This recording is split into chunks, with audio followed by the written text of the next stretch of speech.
Shalom, selamat.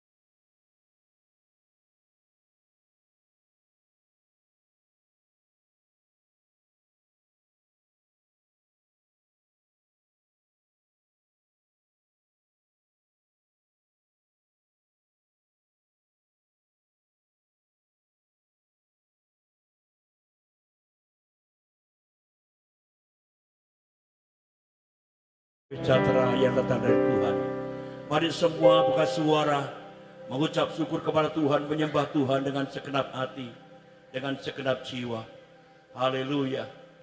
Karena hanya Engkau yang layak Tuhan ditinggikan. Hanya Engkau yang layak diagungkan Tuhan.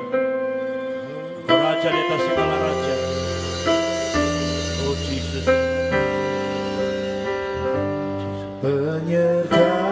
Penyertaan-Mu Tuhan, segalanya bagiku, hadirmu di hidupku, terutama bagiku.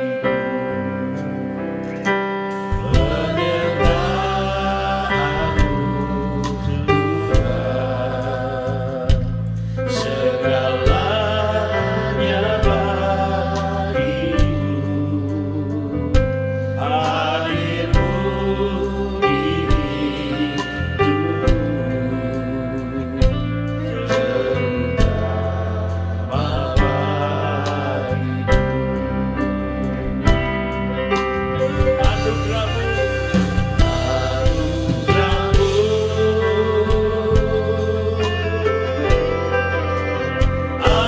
Anugerah-Mu, Semua karena anugerah-Mu, bukan karena kekuatanku.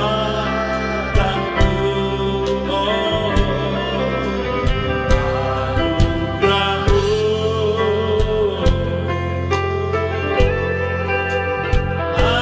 anugerah-Mu Tuhan, kasih dan sayang, sumber kekuatan bagiku. amin, haleluya. Penyertaan-Mu Tuhan, segalanya bagiku, hadirmu di hidupku, terutama bagiku. Anugerah-Mu,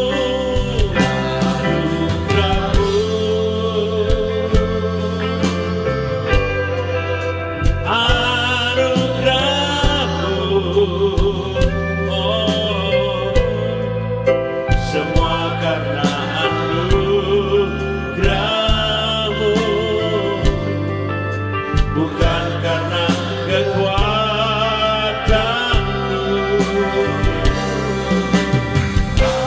Anugerah-Mu,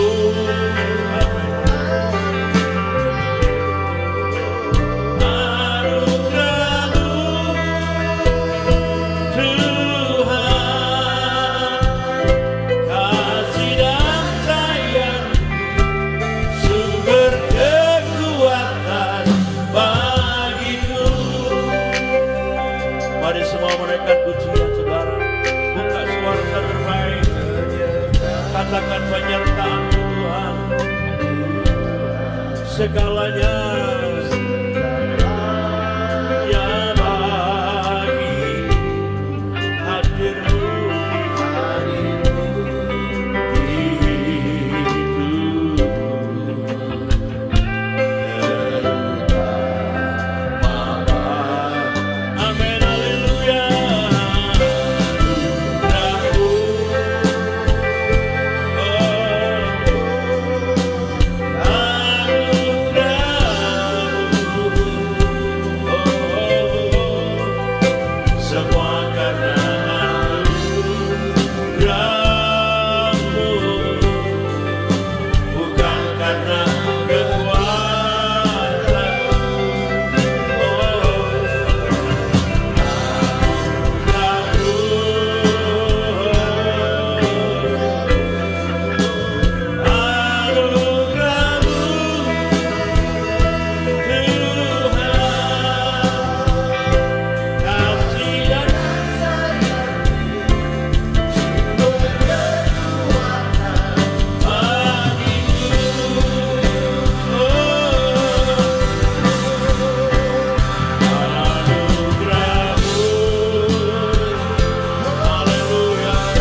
anugerah-Mu. Amin. Anugerah-Mu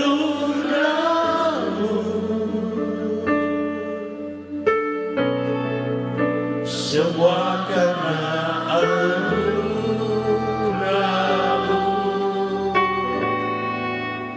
bukan karena kekuatanku. Sungguh dasar anugerah-Mu,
kami Tuhan. Oleh sebab itu kami datang dengan gembira, datang dengan sukacita, karena kami mendapatkan sukacita yang luar biasa. Di dalam nama Yesus kami siap memuji Engkau. Semua yang siap katakan amin. Haleluya. Haleluya. Yeah. Terpujilah nama-Mu Tuhan.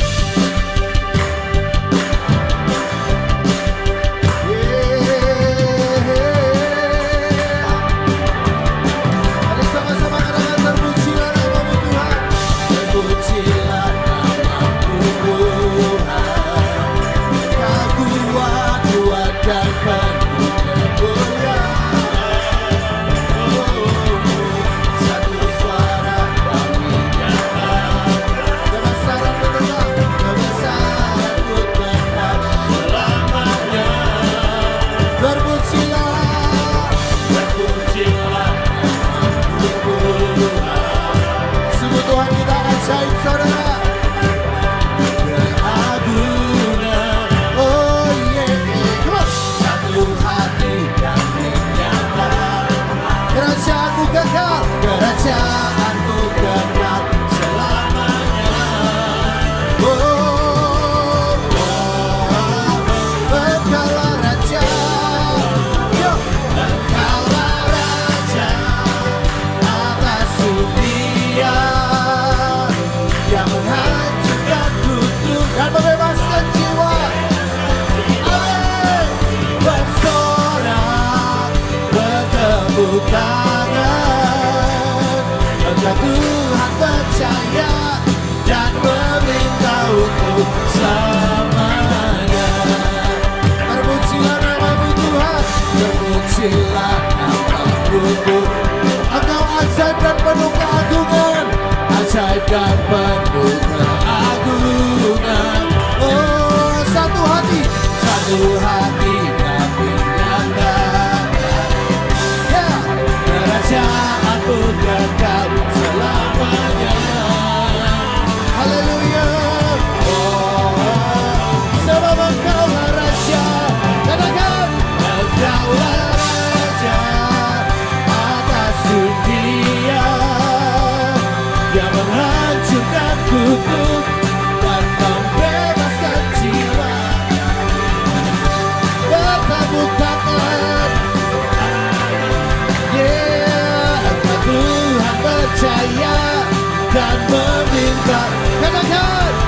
Engkaulah Raja atas dunia,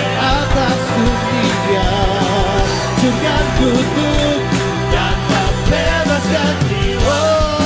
Kami bersorak bertepuk tangan, Engkau Tuhan percaya dan beritahu. Engkaulah Raja atas dunia, haleluya, hancurkan kutuk dan membebaskan jiwa. Engkaulah Raja atas dunia, hancurkan kutuk dan membebaskan jiwa. Kami bersorak,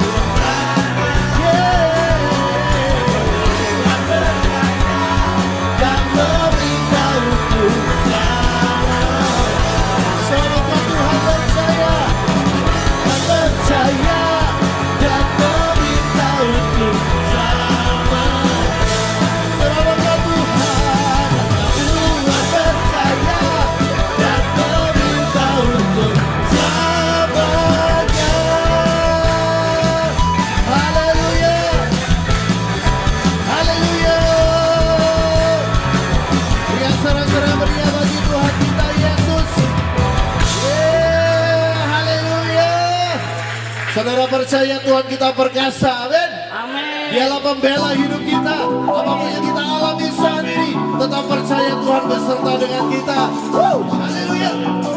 Mari belajar sama-sama lagu baru, saudara. Go.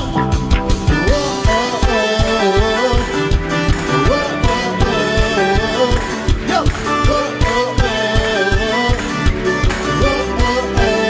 Lagu saksikan. Lagu saksikan perbuatanmu dalam hidupku. Lagu buktikan betapa besar kuasa-Mu Tuhan. Dan kan ku nyatakan, Come on, yo. Tuhan pembelaku, pembelaku,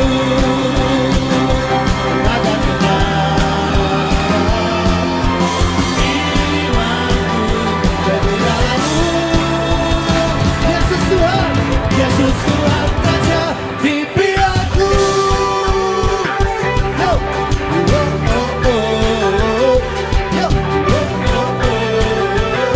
Haleluya. Aku saksikan kekuatan-Mu dalam hidupku. Lagu buktikan, betapa besar Engkau, kuasa-Mu Tuhan. Yang ku nyatakan, One, two, three, go. Pembelaku, amin. Pembelaku,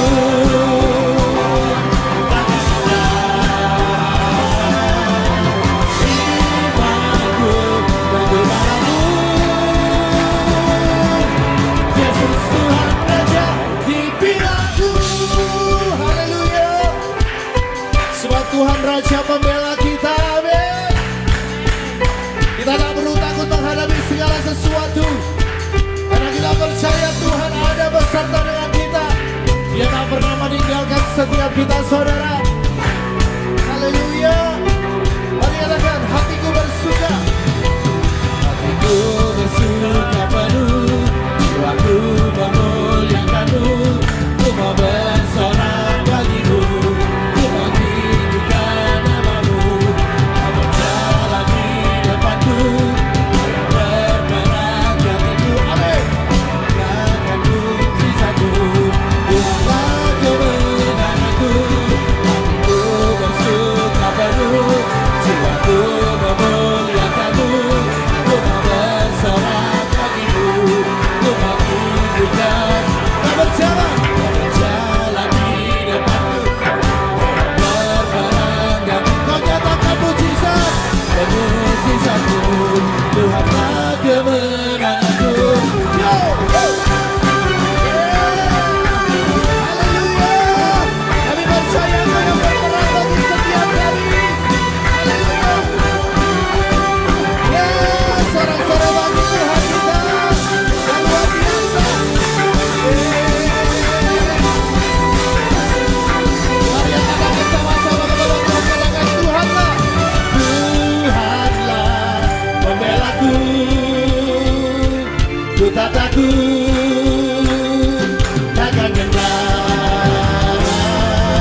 kemenangan kita membuat kita tidak pernah goyah.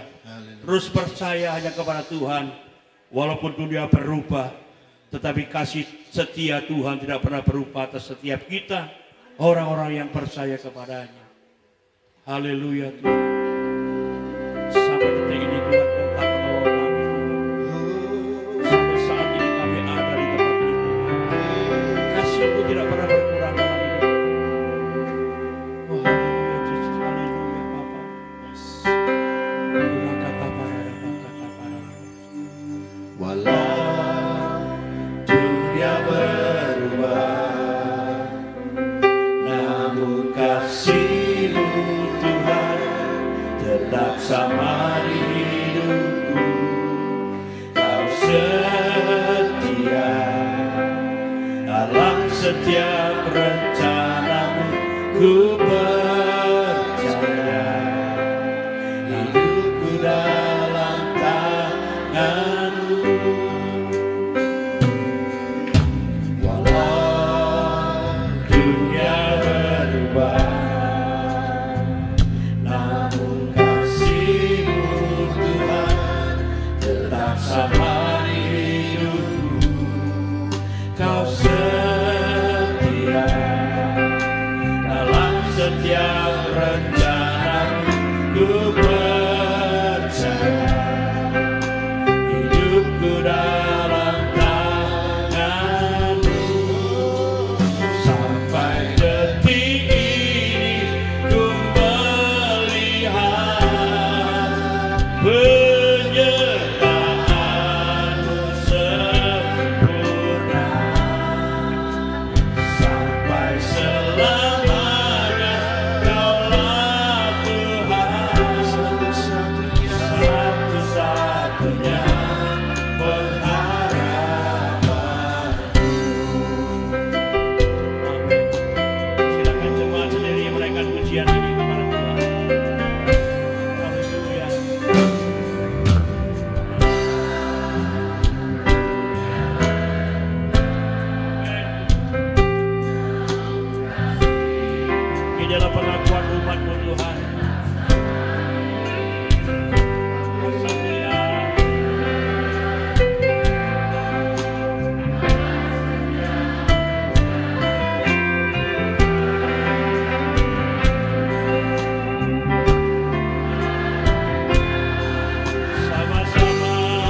Kami bersyukur kepadamu Tuhan.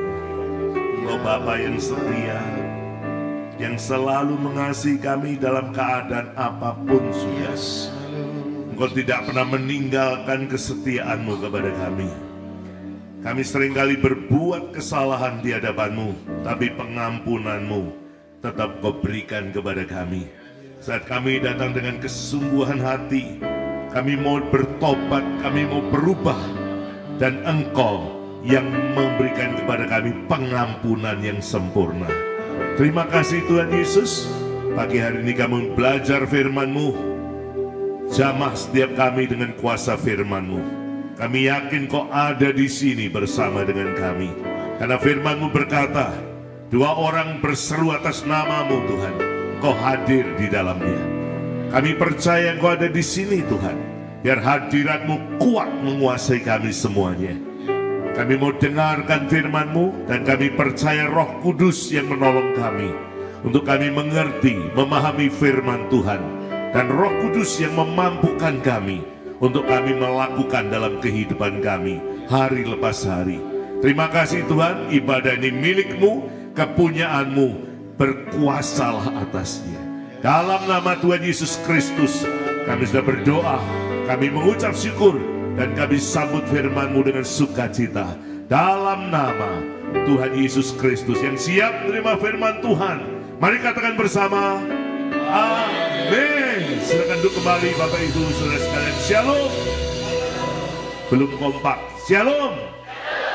Puji Tuhan. Saya bersyukur, berterima kasih kepada Tuhan karena Tuhan memberikan kepercayaannya untuk menyampaikan firman Tuhan di tempat ini.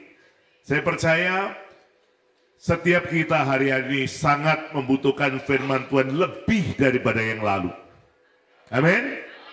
Karena firman Tuhan berkata bahwa pada hari-hari terakhir akan datang masa yang sukar. Dan ini digenapi oleh Tuhan. Betul? Betul? Kok tidak ada yang ngomong? Betul? Memangnya semuanya nggak mengalami kesulitan hari-hari ini. Kata orang bukan hanya di kota tapi di daerah pun terimbas dengan perkara ini. Ya, tapi kita tidak perlu takut, saudara. Kata firman Tuhan, saya melihat ada 2 golongan manusia di dalam gereja Tuhan. Yang pertama adalah orang yang cuma mendengar firman, tapi tidak pernah melakukannya. Kata firman Tuhan, orang itu seperti mendirikan rumah di atas apa? Pasir. Kalau datang hujan, datang istilahnya banjir, datang apa? Badai, rumah itu akan roboh dan rusak. Tapi ada satu lagi orang yang mendengar firman, tapi dia menyimpan dalam hatinya dan melakukan dalam kehidupannya. Dia seperti orang yang membangun rumah di atas batu karang yang teguh. Apabila datang hujan, sama masalahnya. Ada hujan, ada apa? Banjir, ada badai, tapi rumah itu tidak roboh. Kenapa? Karena dibangun di atas dasar batu karang yang teguh. Siapa batu karang kita? Yesus. Jadi kalau saudara datang kepada Tuhan, dengar firman, gak hanya dengar. Tapi dalam hidup sehari-hari Anda melakukan firman, Anda akan jadi orang Kristen yang kuat dalam menghadapi apapun juga. Saya percaya gak ada manusia yang gak menghadapi masalah. Angkat tangannya, gak ada menghadapi masalah, angkat tangan. Coba, ada? Semua punya masalah? Betul. Masalahnya masing-masing berbeda bisa jadi. Masalah kesehatan, masalah keuangan, ya toh, masalah pekerjaan, masalah usaha, masalah dalam studinya, apapun juga pasti punya. Namanya orang masih hidup, betul? Betul? Yang mati pun punya masalah enggak? Punya. Kalau tidak dimakamkan bau, betul enggak? Jadi harus dikuburkan, punya masalah. Ya, waktu saya mau datang ke tempat ini, kira-kira 2 hari yang lalu, kakak saya dipanggil Tuhan di Malang. Ya, kami langsung sepakat sore itu berangkat sampai di Malang. Kita lihat wajah atau maaf tubuh daripada kakak saya itu sudah kaku, tapi wajahnya luar biasa. Gak ada kesedihan. Ya, dia menghadapi kematian pun dengan penuh sukacita. Orang kalau punya Yesus begitu. Setuju? Loh, aminnya kok pelan banget. Setuju? Coba lihat kanan kiri, jangan-jangan nggak punya Yesus sudah deh. Mungkin ketinggalan di rumah, ketinggalan di pasar, ketinggalan di toko. Kalau orang punya Yesus, saya beritahu, susah untuk susah. Hatinya penuh dengan apa? Sukacita yang luar biasa. Amin. Oke, kita akan belajar firman Tuhan, Kisah Rasul pasal yang pertama.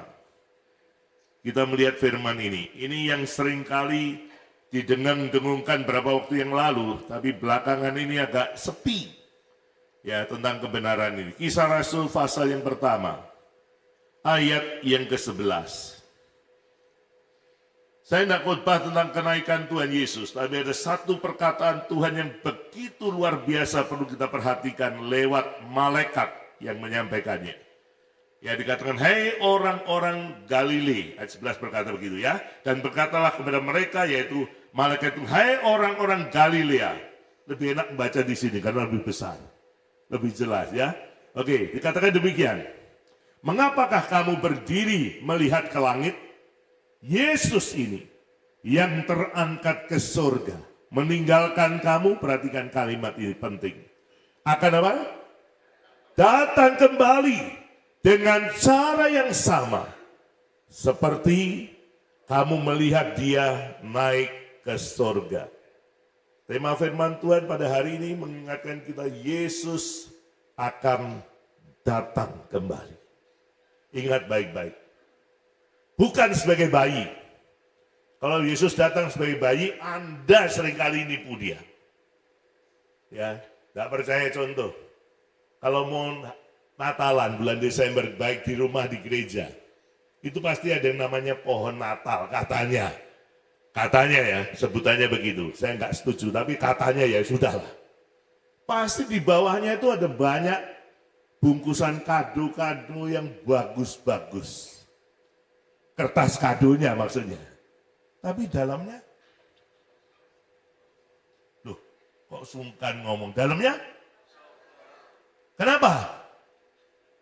Karena Yesus masih lahir jadi bayi, gak bisa ngerti apa-apa. Coba kalau Woro yang lahir dalam kondisi dia baru lahir kasih kado, gak usah ada isinya, kasih kotaknya, ngerti dia? Gak ngerti. Paling cuma ngomong, gitu aja lah. Lapar, haus, mau buang air kecil, air besar, pasti nangis, cuma gitu aja. Tapi Yesus datang kembali, bukan sebagai bayi lagi. Amin. Ini yang perlu kita sadari, banyak gereja sekarang tidak mempersiapkan diri untuk kedatangan Tuhan. Ya, untung Anda di Pasirian, untung ini. Kalau di kota-kota besar, sudah gereja itu kayak entertain, tau gak? Kayak show. Wah, kalau melihat jumlahnya ada yang sangat besar, ada yang besar, ada yang kecil, tapi sebagian besar tidak semuanya. Mereka tidak mempersiapkan untuk perkara ini. Yesus akan datang kembali. Ada pernyataan dulu dalam bahasa Inggris yang simple aja, ya, ready or not, Jesus is coming. Siap atau tidak siap gereja Tuhan, perhatikan baik-baik. Yesus pasti datang. Amin. Tidak ada kata mudah-mudahan, dia pasti datang. Oleh sebab itu, banyak orang seringkali takut apa yang sedang terjadi saat ini. Apakah perang Rusia-Ukraina akan membawa kita kepada perang dunia ketiga? Begitu udah mulai mereda, perang yang terjadi Israel plus Amerika nyerang mana? Iran. Padahal yang diserang bukan Iran. Yang diserang itu rezimnya, bukan negaranya. Orang sudah memprediksi, wah ini bakal terjadi perang dunia begini-begini. Tahu. Tapi kenapa gereja tidak mempersiapkan diri dan menyadari bahwa itulah tanda-tanda salah satunya di mana Yesus akan datang kembali. Maaf kata saya berkata, banyak gereja seringkali orang-orang datang di dalamnya, atau gereja Tuhan istilahnya, datang ke gereja hanya untuk cari berkat dan perkara lahiriah. Tidak pernah memikirkan untuk kekekalan. Betul? Kok diam, tersinggung ya? Betul? Hanya supaya bagaimana tokoku diberkati. Hanya supaya bagaimana saya bisa beli rumah. Hanya berkata supaya saya bisa beli kendaraan. Hanya perkara-perkara lahiriah. Perkara-perkara jasmani. Padahal firman Tuhan berkata, itu semua adalah barang yang fana. Betul gak? Tuh, Anda dengar gak ini? Betul gak yang saya katakan? Bisa dibawa ke surga? Nggak bisa. Ada seorang raja di zaman dahulu kala istilahnya. Dia kalau mati dia pesan gini. Nanti kalau aku mati, raja ini berpesan. Maaf peti matiku dilubangi yang bagian tangan aja. Jadi dia mau keluarkan tangannya dua. Dia mau kasih pengertian kepada manusia yang melihat akan dia di peti jenazah itu. Bahwa kita kembali ke surga. Tidak membawa apa-apa. Betul? Orang Kristen kalau nyanyi sangat pandai. Aku tak membawa. Betul? Apapun juga. Saat kita kembali kepada Bapa ke surga. Tapi orang Kristen kebanyakan, tidak semuanya.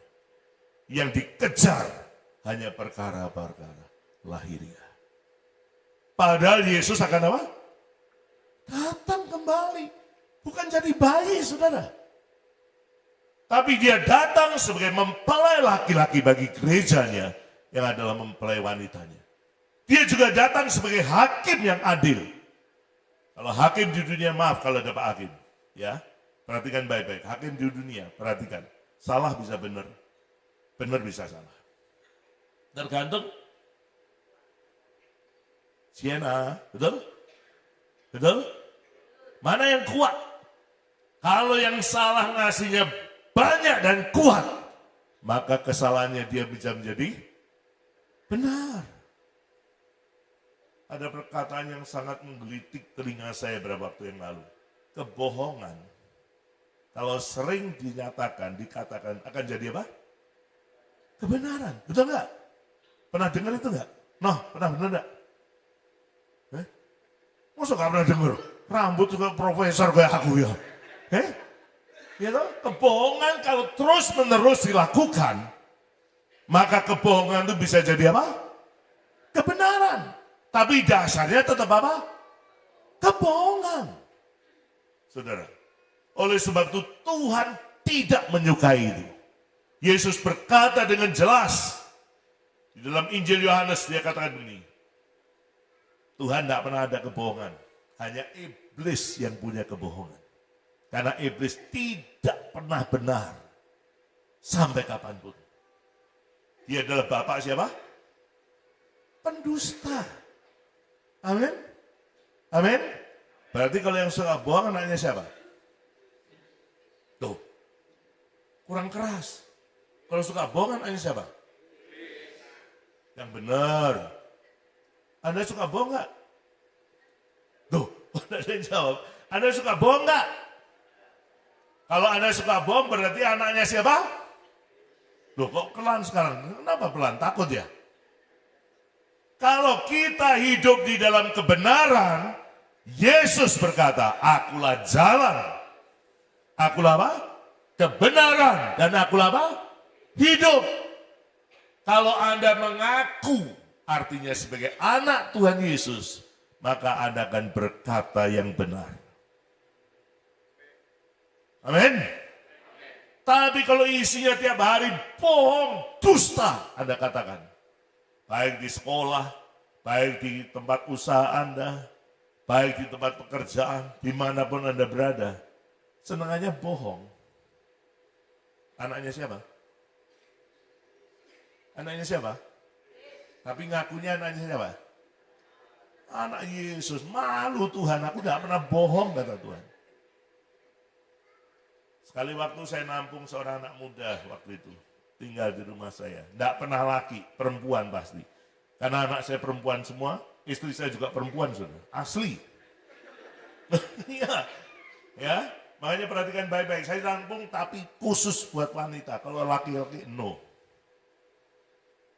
Sekali waktu anak saya diajari bohong. Ini biasa, ini kebiasaan orang pada umumnya dan tidak benar. Karena kebiasaan akhirnya jadi karakter, tidak baik. Ya, ngomong ya nanti kalau ada yang telepon saya, ngomong sama anak saya. Ngomongin kalau saya tidak ada di rumah. Padahal dia ada di rumah. Seringkali ngajari gitu gak sama anaknya. Nanti kalau tukang pajak atau penagih kredit datang ya, tolong ya, ngomong papa mama enggak ada di rumah. Padahal dia di kamar di rumah. Anak ini diajari bohong dari kecil. Kok pinter ya? Anak bisa langsung otomatis ngerti. Oh iya ya. Dia langsung ngomong, begitu tukang kreditnya datang. Bapak ada di rumah, ibu ada di rumah. Enggak ada. Yang ngomong siapa? Bapak sama ibu. Loh, berarti bapak ibu ada di rumah? Ada. Cuma disuruh ngomong enggak ada. Itu anak kecil. Makanya sudah perhatikan baik-baik. Jangan ngajari anak-anak dari kecil untuk berbohong. Dan Anda kalau juga berbohong, Anda mesti bertobat. Kalau Anda nggak bertobat, saya beritahu, Yesus tidak pernah punya anak pembohong. Amin. Amin. Saya mau tanya, kira-kira apa yang dicari Tuhan kalau dia datang untuk kali yang kedua? Enggak tahu ya. Bukan dompetmu, bukan tabunganmu, ya bukan brankasmu, bukan. Bukan rumahmu yang besar, bukan kendaraanmu yang mewah, bukan. Tuhan nggak pernah cari itu. Hanya ada dua yang saya temukan yang paling kuat kalau dia datang ke dunia. Lukas 18 ayat 8. Ya, Lukas 18 ayat 8 itu intinya berkata begini. Kalau nanti dia datang untuk kali yang kedua, firman itu berkata, adakah kujumpai iman di bumi ini? Betul? Betul? Udah lihat ini? Kalau enggak bawa Alkitab kan senang kalau LCD-nya hidup dan enggak rusak. Mari sekali waktu kita doakan rusak LCD-nya. Supaya Anda tahu, Alkitab ini bukan HP, Alkitab itu ini loh saudara. Ini Alkitab. HP itu bukan Alkitab. Nek lali ngecas malam, HP-nya terus apa? Hitam kabeh enggak nyala karena baterainya habis. Sudah mau berangkat ke gereja, jamnya sudah ibadah. Ya, terus ngomong gini. Gampang, nanti di gereja ada apa? Ada apa? Ada LCD. Tak dongak nih ben rusak kabeh. Supaya Anda belajar rajin bawa ini tak bawa kemanapun. Ke pedalaman saya bawa, saya tidak pernah bawa HP. Makanya kalau ditanya di kota, kalau pelayanan di kota ditanya, Pak, butuh power bank? Enggak. Pak, butuh apa PowerPoint, butuh tayangan apa? Enggak. Kenapa? Di desa enggak ada. Kadang enggak ada listrik, saya bilang. Di pedalaman enggak ada listrik. Ya, tadi saya ngomong Steve di pastori. Aku karena kedanan pelayanan ke pedalaman di orang-orang Dayak. Sampai bajuku Dayak kabeh mau di desa. Nanti September saya berangkat ke Kalimantan Timur. 3 minggu saya berangkat. Ya, nah saudara perhatikan baik-baik saudara. Kita bawa nyemplung yang Sungai Mahakam pun istilahnya kalau pelayanan. Atau ke Sungai Kapuas, ke sungai apapun di sana. Ora bakal hilang hurufnya. Betul nggak?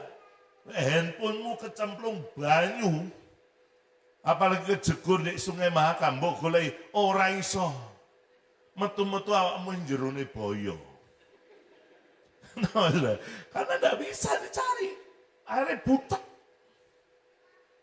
Sudah, tapi ini kemanapun saya bawa, ke pedalaman, pelayanan keluar Indonesia pun saya bawa. Abot, betul nggak? Betul nggak?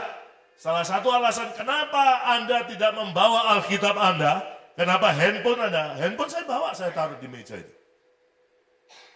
Karena handphone itu bisa hang. Betul nggak? laptop bisa hang. Ya, saya enggak alergi laptop, tapi laptop bisa hang. Sekali waktu saya datang di satu kebaktian di gereja di Surabaya, wih pendetanya nggak laptop. Dia buka laptopnya, dia khotbah karena dia dari luar waktu itu diundang. Dia khotbah, hang laptopnya. Terus jemaat dia nih, maaf ya saudara, ono toh hamba Tuhan ngomong maaf. Jemaat kon ngenteni laptopnya Pak. Nyala lagi, 15 menit saudara. Nunggu jemaat. Gara-gara pendeta nih khotbah ono di laptop, ndak ada di hidupnya dia. Maka dia tergantung dengan kayak membawa acara kembali ke lab. Nah, mati laptopnya apa? Kenapa saudara? Karena firman itu tidak pernah hidup dalam dirinya. Saya kalau khotbah kadang-kadang kalau enggak buka ayat, malah jemaat yang mau gini. Enggak buka Alkitab maksudnya. Pendeta kok enggak buka Alkitab? Kok cuma ngomong? Walaupun firman Tuhan yang disampaikan, tapi enggak pernah buka Alkitab. Dirasani. Ya Pak ya? Padahal kata firman Tuhan, firman itu ada di dalam hatimu dan ada di dalam mulutmu. Betul nggak? Betul nggak? Mereka tak buka di ayat ini. Kalau tidak percaya. Ya. Firman itu ada di dalam hati dan mulut kita. Itu kalau dihidupi. Itu kalau dilakukan dalam kehidupannya. Dia bergaul dengan firman Allah dengan cara hidup sesuai dengan firman Tuhan. Yang membahayakan sekarang adalah firman Tuhan dipakai untuk membela perbuatannya dia. Jadi firman Tuhan harus sesuai dengan apa? Gaya hidupnya dia. Ini yang paling bahaya saat ini. Bukan gaya hidupnya disesuaikan dengan firman, tapi firman diambil demikian rupa supaya membela gaya hidupnya dia. Ini salah besar. Dan hari-hari banyak orang Kristen tipe seperti itu. Jadi firman dipakai untuk membela apa? Perbuatannya dia, gaya hidupnya dia. Keliru saudara. Yang betul gaya hidupmu, cara hidupmu nggak benar, sesuaikan dengan firman itu yang betul. Jadi kaca kata firman, kata Alkitab. Firman itu seperti cermin. Saudara. Kita harus lihat wajah kita di situ, apakah hidup kita sesuai dengan firman. Kalau enggak, mari kita apa? Benahi hidup kita. Itu kata Alkitab. Setuju? Setuju? Ya enggak setuju boleh pulang, silakan. Pintu masih terbuka. Ya, makanya Tuhan berkata begini, kalau aku datang kali kedua, dia berkata, adakah kujumpai iman? Bukan nama orang iman loh. Iman yang hanya ditujukan kepada Yesus, tidak kepada yang lain. Hanya ditujukan kepada firman yang hidup, bukan yang lain. Dulu ada pengajaran, kalau pengen apa-apa, doain. Kalau perlu pegang. Misalnya pengen mobil ini mewah, wah didoain. Pengen Lamborghini, waduh, di pasiran gak ada sing duwe, betul nggak? Betul nggak? Ya, tumpangi tangan didoain. Ya, pengen apa? Doain, pegang. Aku wedine lek pengen bojone wong terus piye? Apa terus dipegang? Dalam nama Yesus pilihku, masa ngono saudara. Padahal wis bojone wong. Masa begitu? Ada yang begitu? Ada yang begitu? Ini zaman wis edan loh, saya beritahu saudara. Kata orang berkata kalau gak edan gak keduman, gitu. Itu pepatah bukan dari Tuhan.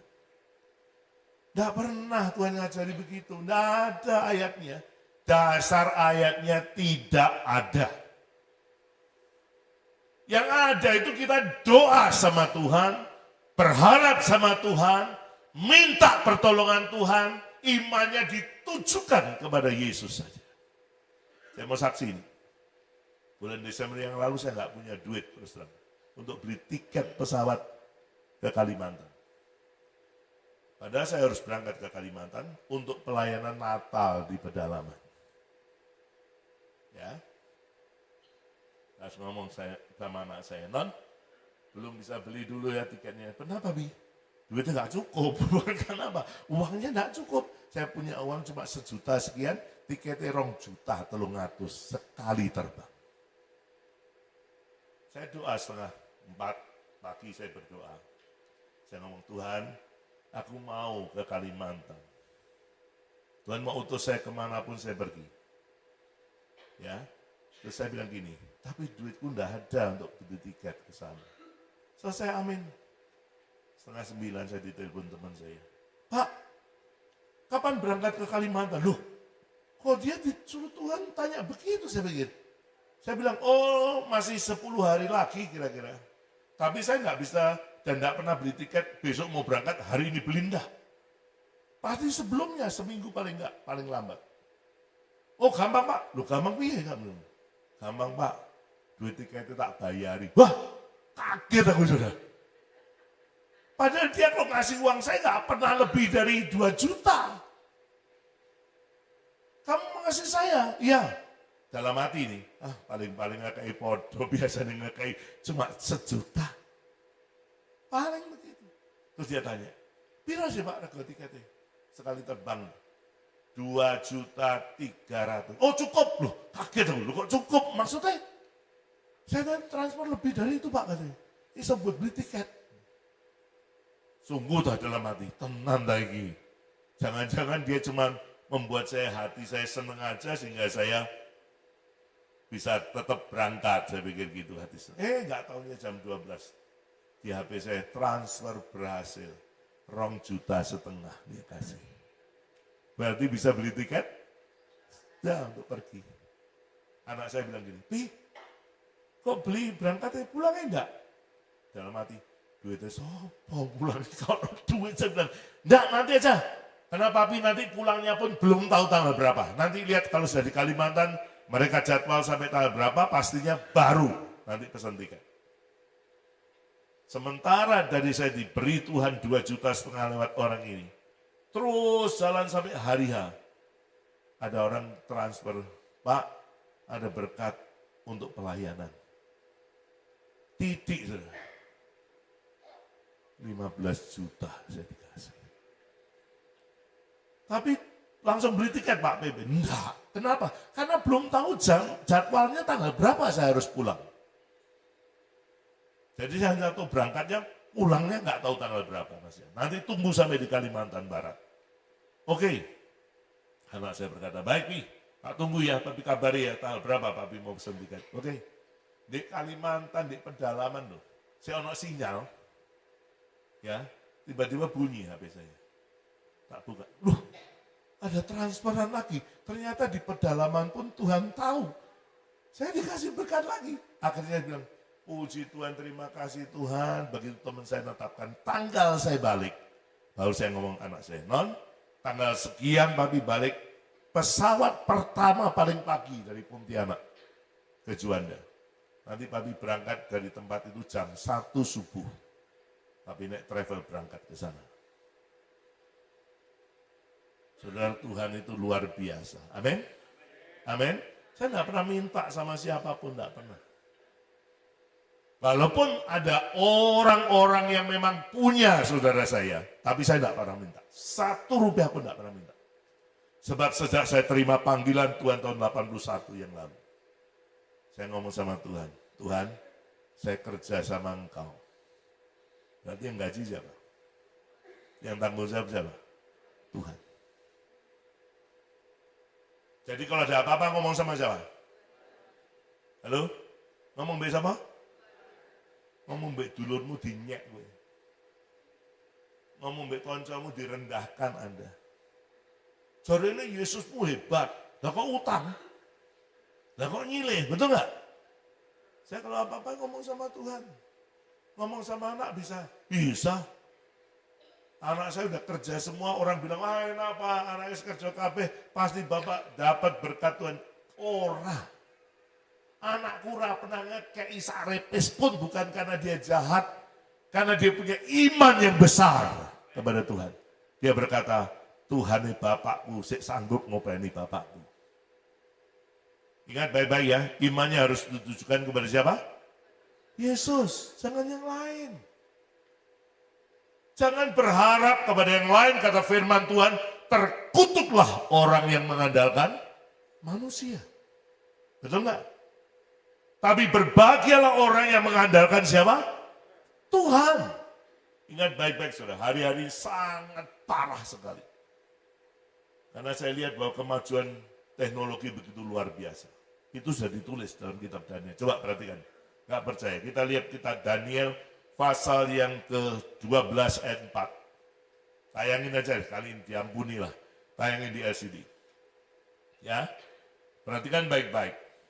Tetapi engkau Daniel, sembunyikanlah segala firman itu dan meteraikanlah kitab itu sampai pada akhir zaman. Banyak orang akan menyelidikinya dan apa? Pengetahuan akan apa? Bertambah akhir zaman. Jangan heran, teknologi begitu luar biasa dalam segala bidang. Baik kedokteran, ya, baik dalam bangunan Islam, baik dalam mesin-mesin apapun. Makanya sekarang Indonesia lagi kemasukan mobil tanpa bensin bahan bakar, hanya dengan colokan apa? Listrik. Ya, di Surabaya banyak itu, Wuling, ada BYD, ada yang lain. Dipamerin, modelnya bagus-bagus, nggak usah beli bahan bakar yang mahal katanya, apalagi Pertamax naiknya luar biasa, betul nggak? Halo? Ya, padahal yang naik cuma Pertamax loh, tapi di demo di mana-mana. Katanya mobil listrik lebih hemat awalnya. Pajaknya murah awalnya. Betul? Betul? Anda percaya kalau bakal dinaikkan pajaknya? Bahkan mungkin sudah naik sekarang. Makanya perhatikan baik-baik saudara. Pengetahuan akan bertambah. Itu tujuannya salah satunya. Supaya orang tidak beriman kepada Tuhan. Tapi orang berharap kepada kemajuan teknologi pada pengetahuan. Pada tulis 1 Korintus 8 ayat 1 dikatakan begini. Pengetahuan apapun juga membuat orang menjadi sumbing. Coba baca. 1 Korintus 8 ayat yang pertama. Ditayangkan aja. Perhatikan kalimat ini. Ini bicara tentang persembahan berhala, tapi untuk semua bidang pengetahuannya. Dikatakan demikian. Tentang daging persembahan berhala kita tahu. Kita semua mempunyai pengetahuan. Pengetahuan yang demikian membuat orang menjadi sumbing. Betul nggak? Sombong. Nggak percaya. Anda paling susah itu menginjili orang yang pintar dengan banyak pengetahuan. Salah satunya. Selain banyak apa? Duit orang kaya. Paling susah. Saya nginjili orang paling susah cuma 2 hal. Ya, yang secara kelihatan itu uang pintar, ambil uang apa? Sugih. Jangan ngomong uang Kristen juga angel, paling angel itu malahan, bukan cuma angel, paling angel. Kenapa? Mbok khotbahi, mbok omong nih, dia tambah apa? Khotbahi kamu. Wah, karena harus ngerti firman. Saya bilang itu tidak sulit, itu paling sulit. Kata Alkitab. Itu seperti orang dikatakan babi kembali kepada kubangannya.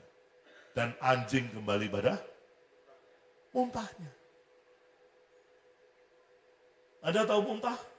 Pernah muntah, dikeluarin, dimakan lagi? Pasti gini.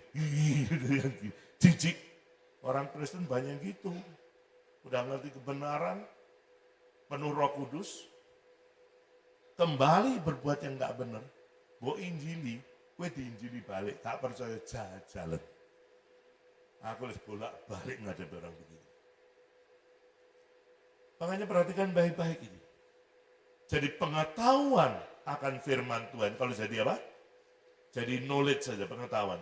Wah, orang itu bawa injili, gue ganti ditunggu nih. Nah dulu tak injili balik dia. Dia ngerti pengetahuan akan firman ini. Bukan ngalami loh ya. Bukan pengalaman firman, pengetahuan. Banyak sekarang orang belajar teologi, tapi bukan karena panggilan.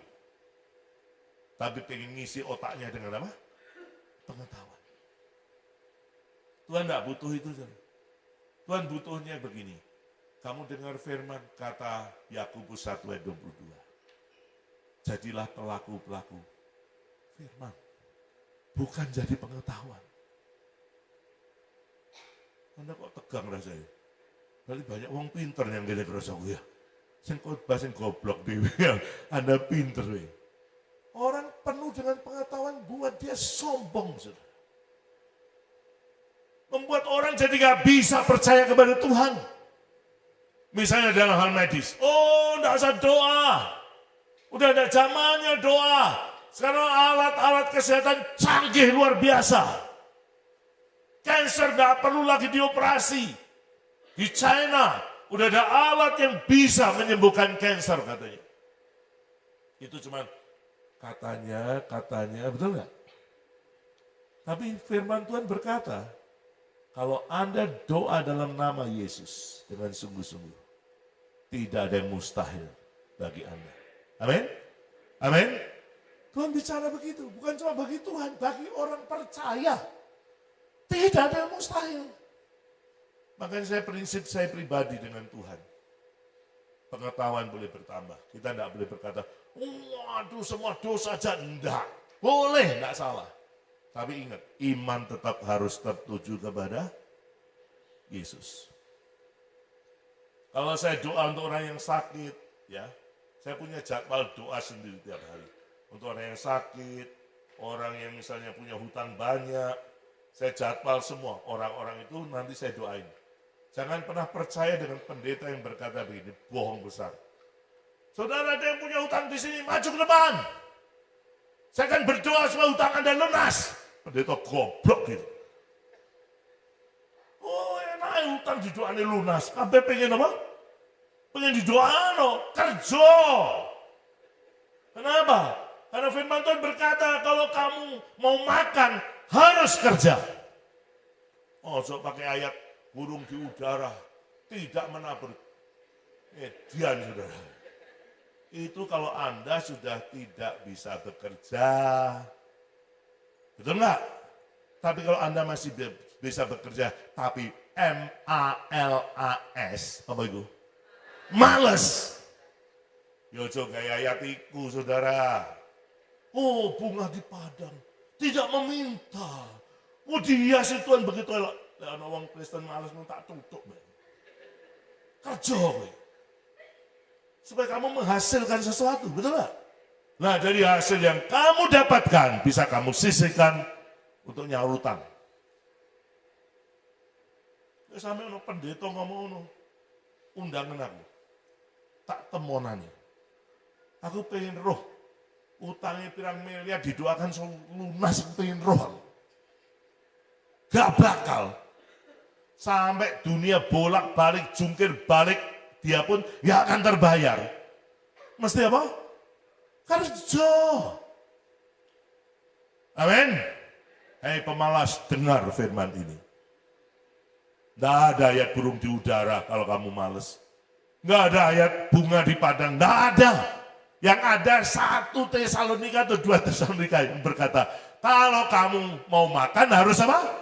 Kerja. Halo? Kalau ada orang males datang ke rumah saya dan ngomong, Pak, boleh saya deketi anak Bapak? Pergi dong, Pak, usir bang. Oh males loh, mau males itu kode benalu. Kayak parasit. Isanya cuma apa? Nemplek. Urip gak urip tergantung sih ditempleki sapa. Nek pengen ditempleki gampang, lungonya ngene nggon-nggon sing angker-angker tuh sini. Ditempleki kowe tenan ya. Sampai nanti bisa ngomong ndak karu-karuan ya kan ono tempelane. Makanya sudah perhatikan, iman ditujukan kepada Yesus, jangan kepada manusia. Ini kesaksian hidup yang saya alami dengan Tuhan sekian tahun saya melayani, 45 tahun saya melayani. Saya melihat satu pun dia tidak pernah mengecewakan saya. Amin. Amin. Saya melayani Tuhan sudah 45 tahun sejak tahun 81 yang lalu. Dan saya melihat dia tidak pernah berbuat curang sedikit pun. Dan dia nggak pernah berdusta sekalipun. Karena dia bukan manusia, sehingga dia berdusta. Anak saya dua-duanya lulus kuliah. Predikatnya cum laude semuanya, dua-duanya. Siapa ngomong anak pendeta mesti hoflok. Salah. Anak pendeta malah harus apa? Pinter. Anak orang Kristen harus apa? Pinter. Ojo dia. Nah, gak usah belajar doa. Wong semboyan itu ora et labora. Bokongkon doa atau ora bahasa Latinnya. Ya ora iso, ya ora munggah, ya ora lulus. Betul gak? Betul? Karena bokong doa terus. Anak saya gak pernah saya suruh doa. Non, besok ulang aja. Ya, doa non. Gak. Belajar. Kamu harus belajar supaya besok bisa menghadapi ujian itu. Kalau kamu sudah belajar dan kamu nggak bisa, jangan lupakan Tuhan dalam segala hal. Amin. Amin. Ngomong pasiran saya nggak percaya gitu saya. Ya, anak saya diberkati Tuhan luar biasa. Saudara. Saya lihat dia kuliahnya lancar, nggak pernah nunggak. Nggak pernah ngendon di satu semester, enggak. Semuanya L artinya apa? Lulus. Dan saya lihat nilainya bukan cuma C, A, paling rendah B. Kalau dia lulus cum laude berarti dia di atas rata-rata BK-nya. Betul? Betul? Bukan saya, Tuhan. Tuhan dengan dia. Makanya kalau beriman sama siapa? Tuhan Yesus. Tapi kewajiban tetap harus dikerjakan. Anda harus kerja, kalau Anda pelajar atau mahasiswa, Anda harus belajar. Itu yang tugas saudara. Kalau Anda mengerjakan bagian Anda, saya beritahu, Tuhan mengerjakan bagiannya. Setuju? Yang kedua, apa yang dia cari kalau dia datang ke dunia? 1 Tesalonika 5, ayat yang ke-23. Coba tayangkan di LCD. 1 Tesalonika 5 ayat 23. Semoga Allah damai sejahtera menguduskan kamu seluruhnya. Dan semoga roh, jiwa, dan tubuhmu terpelihara apa? Sempurna dengan tak bercacat pada kedatangan Yesus Kristus Tuhan kita.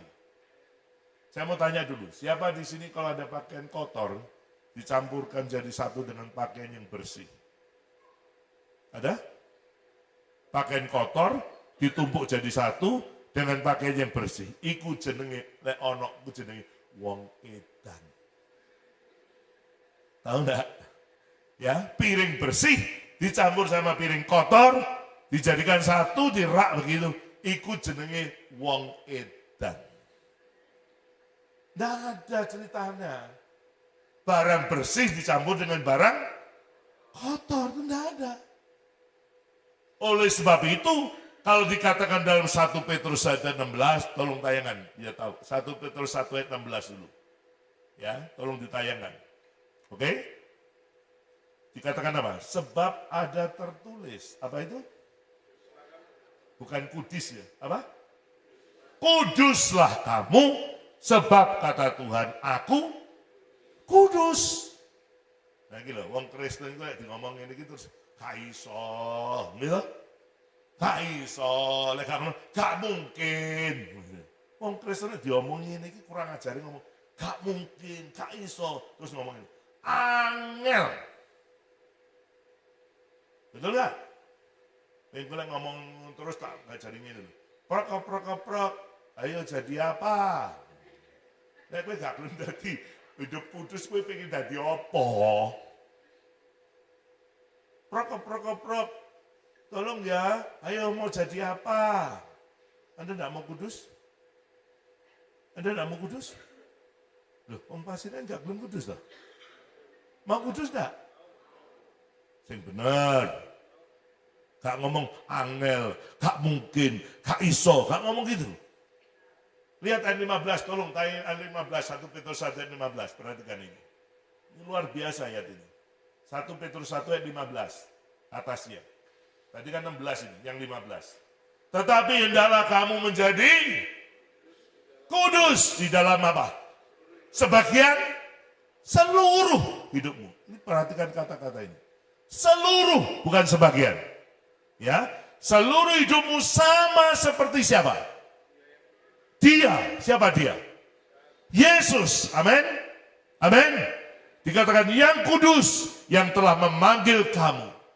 Jadi kita kalau ngomong kita ini anak Tuhan, anak Yesus, Yesus itu kudus, bukan kudisen. Dia itu kudus. Kalau Anda anaknya, Anda harus apa? Kudus baru bisa kumpul di surga. Makanya saya bilang tadi, kalau pakaian kotor dicampur dengan pakaian bersih, orang itu pasti wong edan. Marganya wong. Wong edan. Betul? Betul? Sampai Anda makan bar mangan terus mbok taruh sendok ambek piringmu yang rak sing bersih-bersih sana piringnya sama sendoknya. Anda punya marga wong. Wong apa? Wong edan. Betul? Betul? Makanya saya beritahu. Jadi kalau Yesus datang kali yang kedua, kita harus menyongsongnya dalam kondisi yang tidak bercacat celah. Coba perhatikan baik-baik, saya ngomong ini, supaya gak loro hati, aku ngomong failing ya wis. Ya, failing itu mau didatangi sama Steve sebagai mempelai perempuannya, failing, dan Steve sebagai mempelai laki-laki. Hari ini, Steve mau datang jemput dia jadi pengantinnya. Dinikahkan dalam pernikahan kudus. Saya mau tanya, failing saya dasteran? Waktu jemput failing masih dasteran? Isik main apa? Ayo lompat yuk, lempar, masih engkle. Steve kasih doh. Karena bojone habis dijemput calonnya itu ora siap. Ngerti mas saya? Saya punya anak kerjanya make up artist. Ya, dia ngomong sama saya gini, kalau suaminya pas juga kerja sebagai fotografer, karena berangkatnya sama-sama paginya, tapi anak saya biasa lebih pagi. Karena dia harus make up dulu. Nggak promo loh ya, nggak promo. Gak jolok, gak apa-apa, aku cuma ngomong. Yang pernah nyanyi di sini, dia kerjaannya make up artist. Kalau dia ngomong gini, Pi, besok bisa hantar, Pi. Loh kenapa suamimu? Dia juga kerja, Pi. Jam 4 baru berangkat. Lah kamu? Jam 1:30 bisa, Pi. Subuh. Untuk make up siapa? Make up siapa? Calon pengantinnya, calon pengapitnya, mamahnya bisa jadi.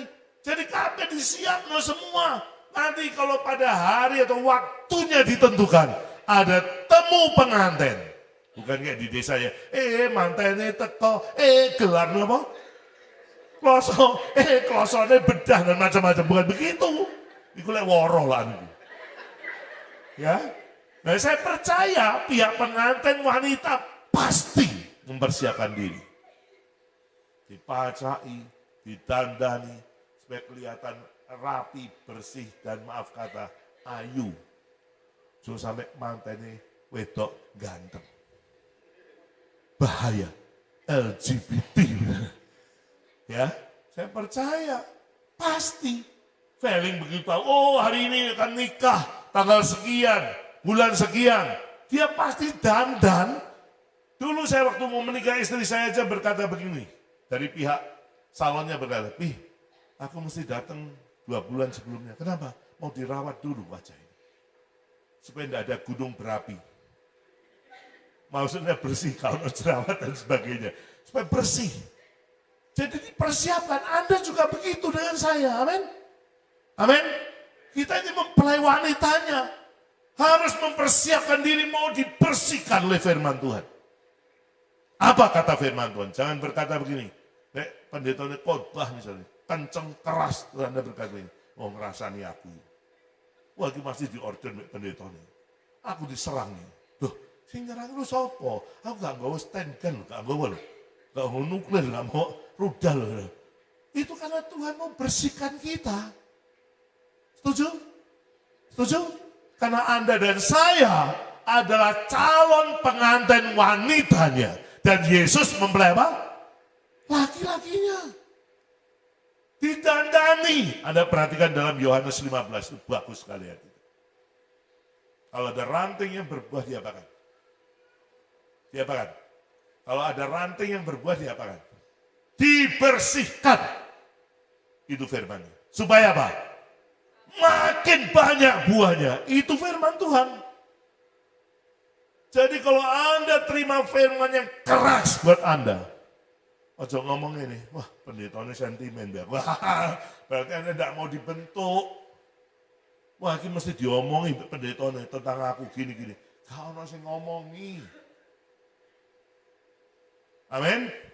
Aku mau kati persiapan ini, aku mau sing ono yang ngendur mejaku cuma jajanan. Nggak ada persiapan di order. Kalau sampai Pak Steve order saya, nanti khotbah ini minta uang. Khotbah Dewi aku tak mulai. Nah, saya jauh-jauh dari Surabaya ke sini untuk nyampein firman Tuhan. Kalau di order sama pendetanya, saya suruh dia yang khotbah. Pernah terjadi Pak? Sering. Sering saya. Sekali waktu saya mau khotbah di kota Malang. Satu gereja, saya mau khotbah firman Tuhan. Pendetanya nyedei. Pak, nanti khotbah ini Pak ya. Khotbah ini ya Pak ya. Pinter deh. Khotbah ini Pak, aku gak persiapan khotbah itu. Aku mau gini, Pak, khotbah Pak. Loh, Bapak yang diundang. Ya, tapi kan Bapak yang mau supaya khotbah itu. Khotbah Pak, aku tak mulai. Pemenang Surabaya malah kan deket lah, aku tak mulai. Saya kan gak suka kalau ada orang berkata, Pak, mau nyampein firman khotbah ini ya. Jangankan pendeta gede yang Surabaya ngomong, Pak, nanti khotbah tentang pertobatan ya Pak. Aku ngomong ini, Pak, nek kon pertobatan terus ke awal kebenaran firman, kapan tumbuh jemaat? Enggak. Kalau Bapak mau tetap khotbah pertobatan, khotbah aku tak mulai. Lebih baik saya pulang di rumah. Ya semua apa di order, kon khotbah iki. Saya enggak mau. Kalau Tuhan yang order, baru saya mau. Amin. Makanya kalau saya ngomong, kalau tidak disuruh Tuhan saya tidak ngomong. Saudara. Bukan karena, wah gila khotbah senengnya suwe. Dudu aku yang pengen Tuhan yang mau bicara sama Anda dengan jelas. Nah aku gelem 5 menit mulai. Kenapa saudara? Nah, ini joknya teman saya. Khotbah perlu suwe-suwe serah manusia. Ini jok ya, jok itu guyonannya. Kenapa? Khotbah suwe, khotbah sudut persembahannya podo jadi. Wah kurang ajar ya bikin.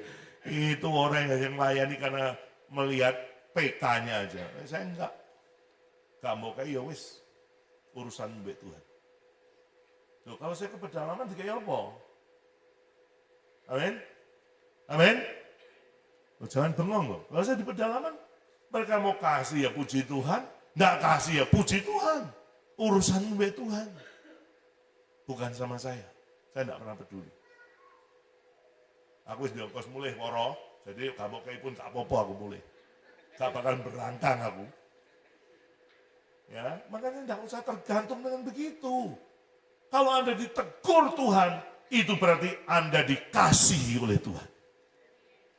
Saya nggak mau orang Pasirian GBI tersinggungan. Itu Kristen kanak-kanak dan Kristen duniawi. Tidak tersinggung. Itu berarti luka belum sembuh. Amin. Ada luka belum sembuh, kesenggol titik apa? Sambatan, loro. Tapi kalau luka sudah sembuh, kering, masih mbok tutup, mbok apa ya tetap gak loro dia. Karena sudah pulih. Amin. Oleh sebab itu kalau Tuhan sedang bekerja untuk kita. Dia sedang menguliti kita istilahnya. Dia sedang membersihkan kita. Belajarlah berkata, mari Tuhan, silakan. Karena aku percaya, Engkau sedang mempersiapkan saya sebagai mempelai wanitamu. Karena Engkau akan datang untuk kali yang kedua. Nah, pertanyaannya begini. Ini pertanyaan seringkali wong Kristen ini pertanyaan begini. Iso gak? Betul gak?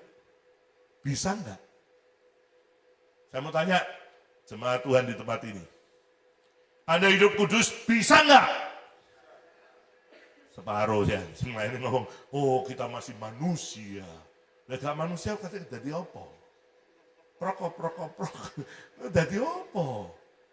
Hidup kudus bisa enggak? Bisa. Itu prinsip saya sama Tuhan. Kenapa? Tuhan enggak pernah melihat kalau kita enggak bisa, dia ngomong tuh enggak pernah. Kalau dia ngomong kita pasti bisa melakukannya.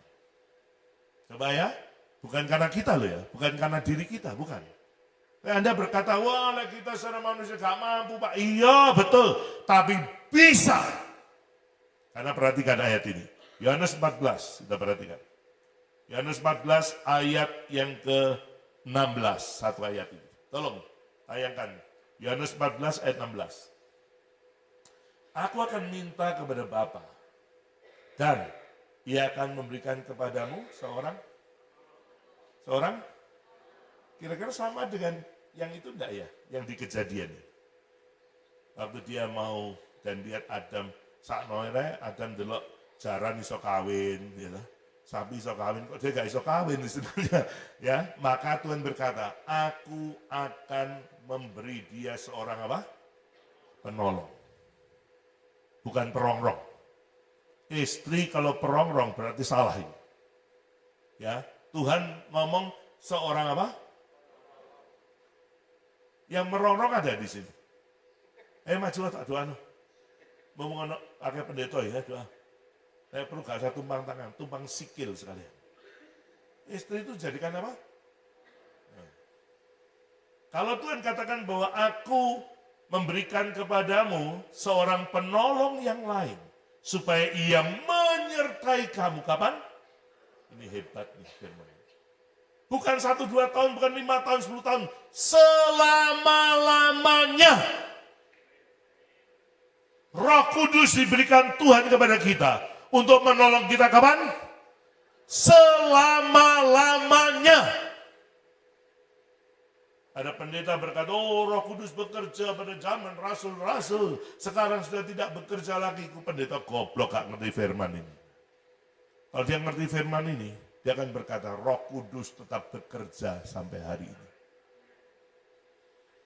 Karena kalimat berkata selama-lamanya. Bukan 5 tahun, bukan 10 tahun. Tidak terbatas. Amin? Amin? Jadi jangan ngomong ini, oh Roh Kudus hilang ini hidupku.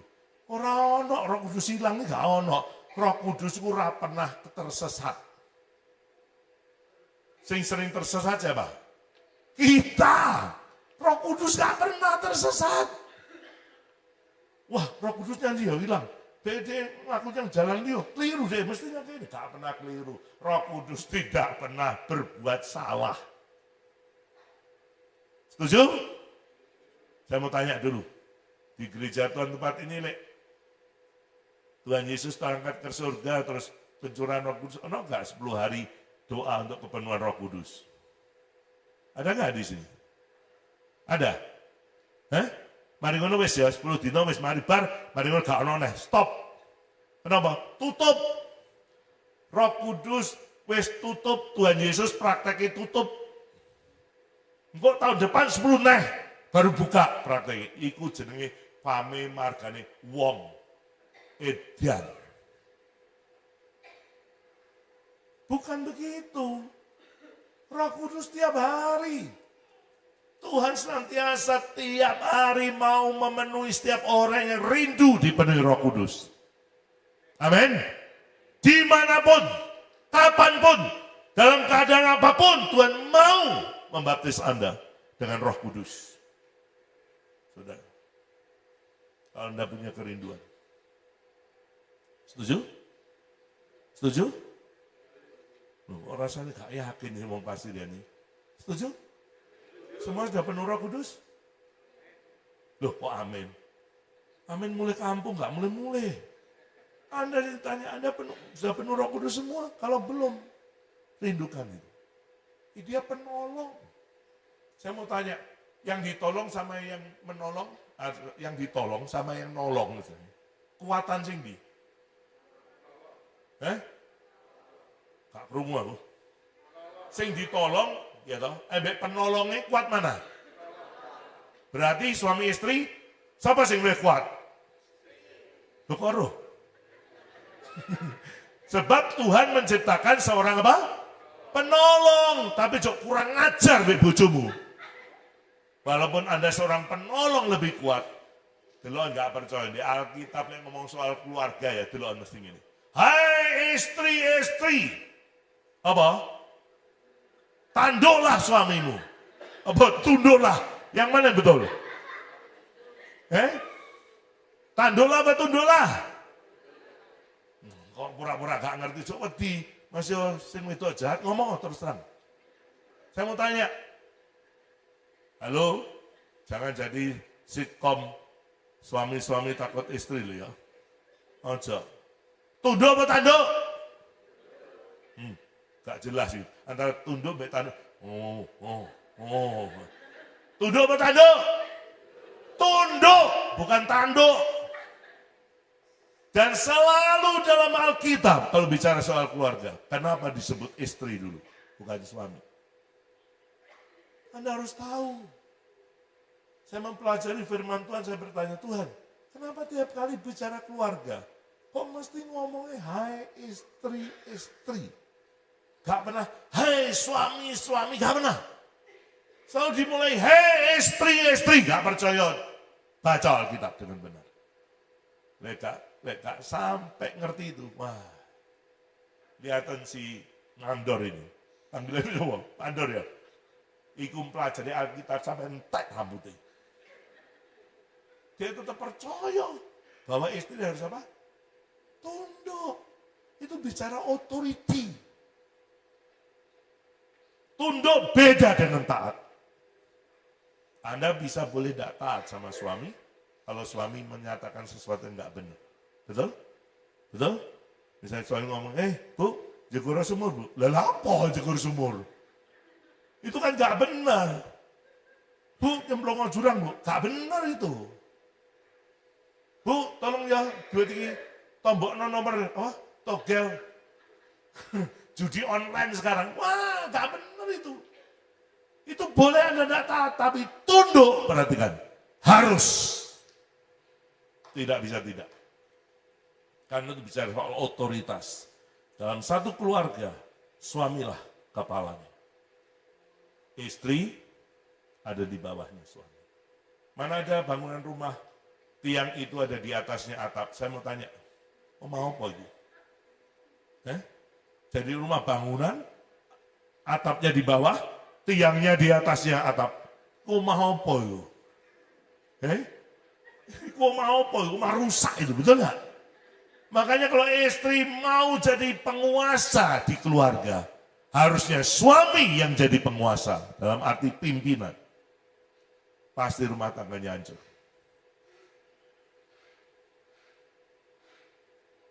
Kok meneng kabeh kenapa? Meneng kabeh ini ngamuk, apa gak ngerti? Nah, saya perhatikan baik-baik. Jadi kalau Anda dalam satu rumah tangga, suami mbok lecehkan, tidak kamu hargai, tidak memegang tongkat otoriti, rumah tanggamu hancur. Gak percaya? Jajalan. Itu saya ilustrasikan sederhana kalau sampai suami istri posisinya salah. Itu kayak contong, ngerti contong enggak? Ngerti contong? Jadi kalau contong harusnya begini, ya, yang lincip itu di bawah, yang besar di atas supaya bisa nampung barang. Tapi kalau rumah tangga itu istrinya yang menguasai, suaminya kutuk, bukan kutuk ya, kutuk, tahu enggak? Kutuk, nurut. Ya, pengono, ini ya ambek bojone. Diperintah-perintah ambek sing wedok. Iku padha mek contong sing kualik. Lincipe di atas, yang besar di bawah. Mbok kaya apa pun tidak akan bisa tertampung. Makanya periksa baik-baik. Kalau keluargamu, hidup rumah tanggamu, kok berkat angel ya, kok merucut terus ya, deloken contongnya kualik ora. Amin. Amin. Nek condongnya bener pasti nambung berkat. Nek condongnya nggak bener pasti nggak nambung berkat. Itu aja. Kata Gus Dur almarhum, gitu aja kok repot, ya? Gampang, praktis. Makanya perhatikan baik-baik, ingat firman ini. Anda harus dalam posisi yang benar. Ya, hidup dengan benar. Amin. Jangan menyalahi firman. Saya rindu jemaat Tuhan di tempat ini, jemaat yang tunduk kepada firman Tuhan secara penuh. Nek wong Jawa ngomong ojo neko-neko. Sudah, hiduplah sesuai dengan firman. Saat firman menguliti saudara, membersihkan saudara, berkata, ya Tuhan, terima kasih. Kalau Anda tidak dibentuk, Anda tidak bisa memasyurkan Tuhan. Amin. Amin. Ini penting, Roh Kudus penolong. Pasti apa? Bisa. Pernah nyanyi lagu ini? Iso, harus apa? Harus iso. Pernah tahu lagu itu toh? Nek wong pasir yang gak ngerti itu berarti lagunya keliru. Ganti bahasa Inggris aja. Padahal itu bahasa Rusia gitu. Ya dong. Bahasa Jawa, bahasa Rusia. Iso, harus iso. Saya berkata kepada Anda, jangan bilang gak bisa hidup kudus. Jangan bilang gak mungkin hidup kudus. Saya beritahu, Yesus sudah memberikan seorang penolong. Yang akan menolong Anda. Membuat Anda bisa untuk melakukan kebenaran. Setuju? Oke, yang setuju bangkit berdiri. Yang enggak usah. Yang setuju bahwa Anda bisa hidup kudus, bangkit berdiri. Yang percaya Roh Kudus diutus Tuhan untuk menolong Anda, bangkit berdiri. Yang merasa berkata, gak mungkin, lungguo, turu, gak apa-apa. Ya, tapi yang merasa dan berkata dengan yakin, pasti bisa Roh Kudus menolong saya. Anda boleh bangkit berdiri. Haleluya. Terima kasih Yesus. Kita naikkan lagu lama ya, karena ini yang terjadi hari-hari ini. Zaman sekarang berjagalah. Ya, bisa tak? Dia rumah ini. Zaman sekarang berjagalah. Lihat dunia bergelora. Kedengaran sini sana banyak kabar menggemparkan. Berlindunglah dalam sabda Allah. Lagi zaman sekarang berjagalah. Zaman sekarang berjagalah. Lihat dunia bergelora. Kedengaran sini sana, kedengaran sini sana, banyak kabar menggemparkan. Berlindunglah dalam sabda Allah. Lagi zaman sekarang berjagalah. Zaman sekarang berjagalah. Lihat dunia bergelora. Yes, Lord. Kedengaran sini sana banyak kabar menggemparkan. Berlindunglah dalam sabda Allah. Lagi sekali, zaman sekarang berjagalah. Zaman sekarang berjagalah. Lihat dunia bergelora.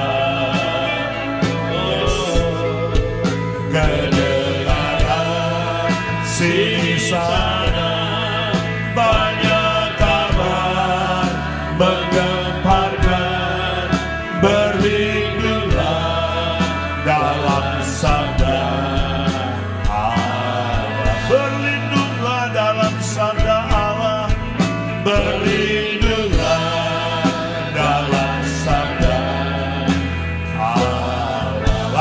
Mari berlindunglah,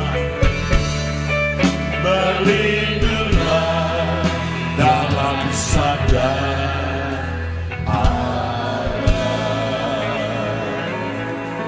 Saudara, ini kebenaran yang Tuhan suruh kita mendengarkannya. Dia suruh saya menyampaikan kepada saudara. Ini bukan zaman atau waktu untuk bermain-main lagi. Ini zaman di mana kita nggak perlu dan jangan mengajar perkara-perkara jasmani yang lahiriah.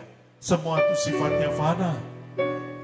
Rasul Paulus berkata, biarlah manusia lahiriahku merosot, tapi manusia batiniahku dibangun dari hari ke hari. Persiapkan untuk kekekalan. Miliki iman yang murni kepada Yesus. Miliki hidup yang benar, hidup yang kudus. Sama seperti dia adalah kudus. Jangan mau ditipu iblis dengan berkata, tak mungkin, gak bisa. Tuhan siap sebelumnya. Dia menyediakan penolong bagi kita. Kita pasti bisa. Jangan dengar bisikan iblis yang berkata, gak mungkin. Jangan dengar bisikan iblis yang berkata, tidak bisa. Jangan berkata bahwa kita ini masih manusia. Itu perkataan-perkataan yang datang bukan dari Tuhan. Tapi kalau Tuhan berkata, aku sudah menyediakan penolong bagi kamu. Dialah akan menolong kita untuk kita bisa hidup kudus. Biar firman Tuhan pada pagi hari ini memberikan kepada kita dorongan yang kuat secara rohani. Kita mau mempersiapkan hidup kita untuk kekekalan. Karena kita percaya bahwa kita kembali ke surga, kita nggak bawa apa-apa, saudara. Bukan harta benda, bukan kekayaan, tapi kita membawa karakter yang benar, karakter yang kudus, karakter dari Yesus Kristus Tuhan kita. Kita mau ditegur, kita mau diselidik, kita mau dinasehati, kita mau firman Tuhan menerangi jalan hidup kita. Supaya iman kita tetap murni kepada Tuhan. Terima kasih Bapa di surga untuk firman yang Kau sampaikan. Untuk kabar baik buat kami semuanya. Karena kami tahu Kau sangat mengasihi kami. Sebab itu Kau mengingatkan kami. Supaya kami benar-benar sebagai gereja Tuhan, sebagai jemaat Tuhan, sebagai mempelai wanita-Mu, kami sungguh-sungguh mempersiapkan hidup untuk kekekalan. Itulah hidup yang sebenarnya. Karena hidup di dunia ini hanya sementara. Yang kami hidupi saat ini hanya sementara. Tapi hidup yang akan datang bersama Engkau dalam surga-Mu yang mulia, itulah kekekalan, itulah arti hidup yang sebenarnya. Terima kasih Tuhan Yesus, meteraikan firman-Mu dan setiap roh hati kami. Kami percaya Roh Kudus Sang Penolong itu pasti memampukan kami untuk hidup dalam kebenaran firman Tuhan. Hamba-Mu sudah berhenti berbicara. Tuhan sempurnakan firman ini dalam setiap pribadi kami. Hidupkan firman dalam setiap pribadi kami. Segala puji, hormat, kemuliaan hanya bagi Engkau saja, Yesus Kristus Tuhan kami. Setiap kita yang percaya diberkati firman Allah dan mau hidup sesuai dengan firman Tuhan ini, mari katakan bersama-sama, amin. Tepuk tangan untuk Tuhan Yesus sebelum duduk. Amin. Tuhan Yesus memberkati kita semuanya. Puji Tuhan.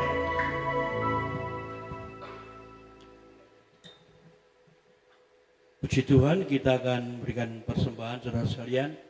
Ini minggu ketiga saudara diberi kesempatan untuk memberikan persembahan di depan untuk dana sosial. Sementara persembahan yang lainnya para petugas akan mengambilnya. Dan saya akan mengundang para pembina rohani dari Pondok Waras. Kakak-kakak akan menaikkan pujiannya. Sementara jemaat Tuhan akan berikan persembahan. Mari cepat, dengan cepat, mari maju ke depan yang mau nyanyi. Haleluya. Bapak Irwan akan berdoa. Mari kita berdoa untuk persembahan. Tuhan, kami tahu segala keuangan yang kami kelola saat ini semuanya adalah milik Tuhan. Biarlah kami belajar memberi yang terbaik ya Tuhan, supaya nama Tuhan Yesus dipermuliakan. Terima kasih, dalam nama Tuhan Yesus kami siap memberi. Haleluya. Amin.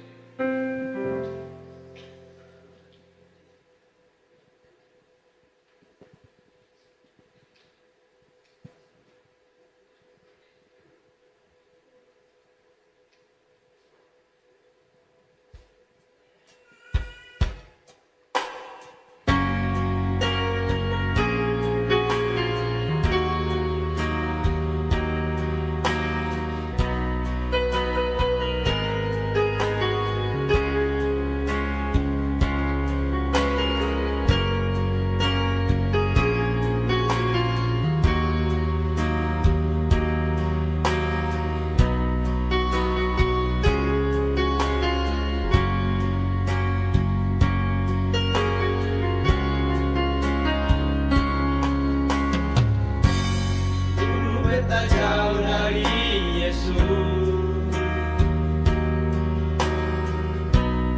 Pernah beta mau kenal dia, sampai suatu saat beta jatuh. Sehingga ada yang peduli beta lah. Pas saudara gas tinggal beta, Bapa mama mau buang beta, berpun teman baik benci beta. Oh, tapi Tuhan Yesus angkat beta. Dia bilang beta miliknya, dan kasihnya dia rangkul beta pun hidup. Karena bagi dia beta terlalu berharga.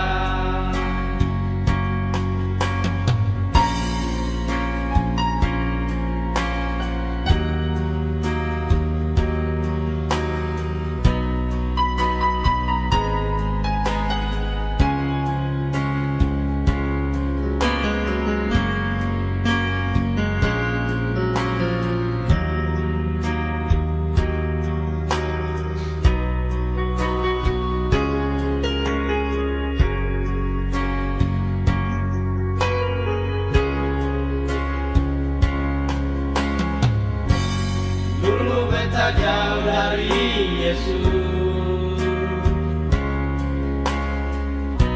sebenarnya beta mau kenal dia,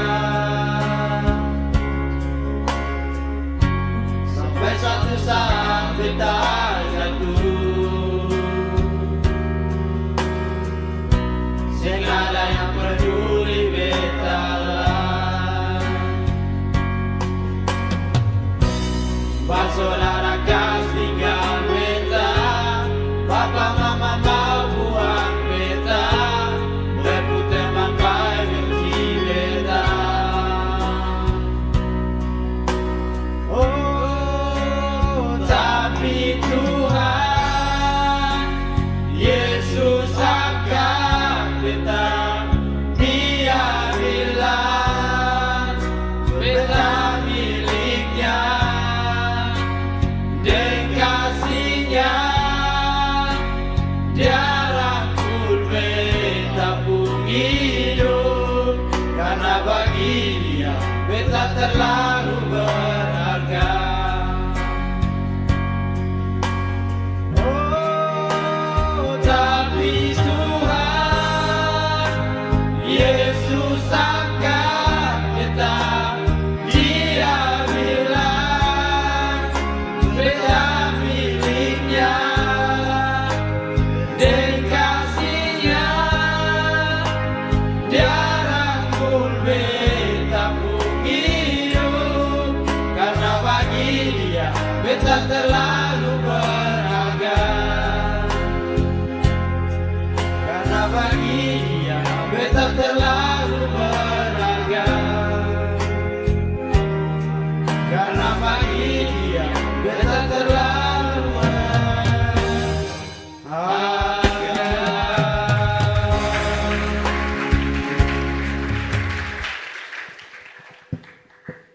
Puji Tuhan.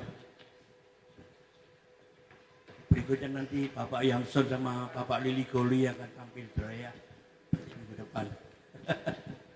Puji Tuhan, saudara sekalian, kita akan melihat cerita gereja.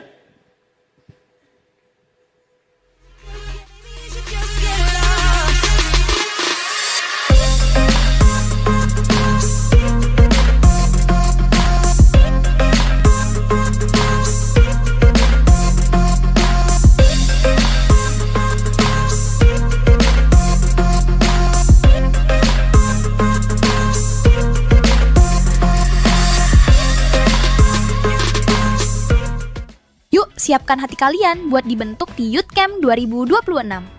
Tahun ini kita mengusung tema Light Shining in the Darkness.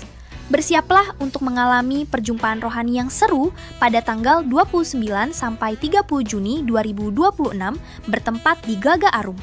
Cuma dengan 100.000 aja, kalian bakal dapat vibes baru yang positif dan dikuatkan kembali secara rohani. So, don't miss it. Buruan ajak teman-teman kalian dan langsung daftar sekarang. Join us!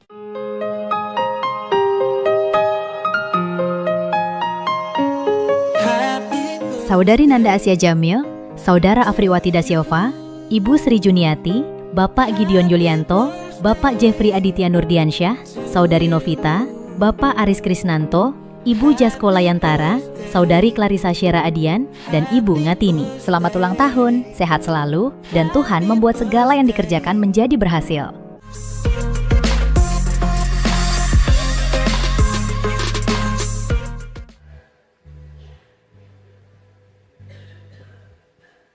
Kakak tadi bisa maju lagi ya?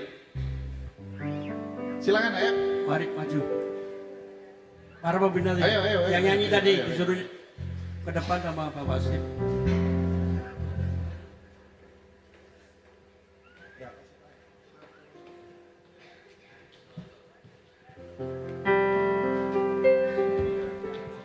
Saya kepingin saudara bisa menghayati lagu itu ya. Apapun keadaan kita punya Yesus yang akan mengangkat kehidupan kita. Apapun keadaan kita, ada Yesus yang merangkul kita. Dan saudara biarkan selalu dengar kata-kata ini, bahwa hidupmu bagi Yesus itu begitu berharga. Banyak orang yang mungkin ketika kita gagal, ketika kita jatuh, mereka akan buang, tidak pedulikan kita. Tetapi Yesus, ketika kita ada dalam kelemahan, kegagalan, Dia penolong yang akan mengangkat kehidupan kita. Kita belajar lagu ini bersama-sama ya. Refrennya supaya di dalam keadaan apapun kehidupanmu, ingatlah bahwa Yesus itu yang mengangkat kehidupanmu.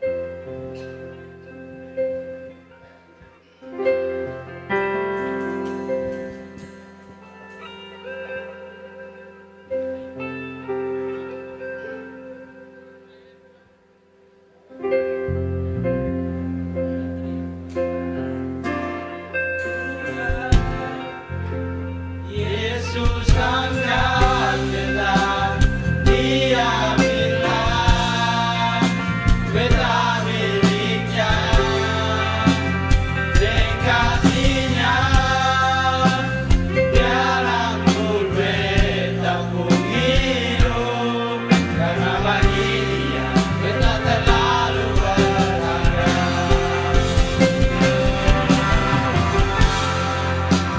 Yesus angkat kita, Dia bilang beta miliknya, dengan kasihnya Dia rangkul beta pun hidup, karena bagi Dia beta terlalu berharga.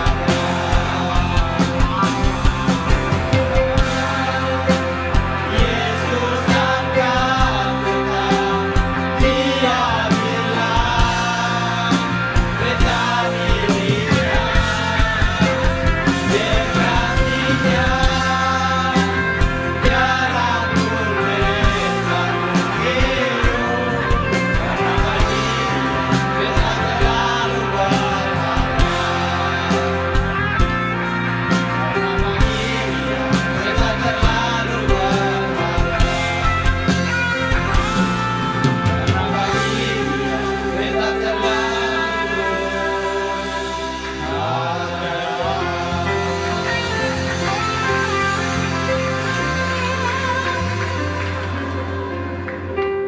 Terima kasih ya Bapak untuk ibadah kami pada pagi hari ini.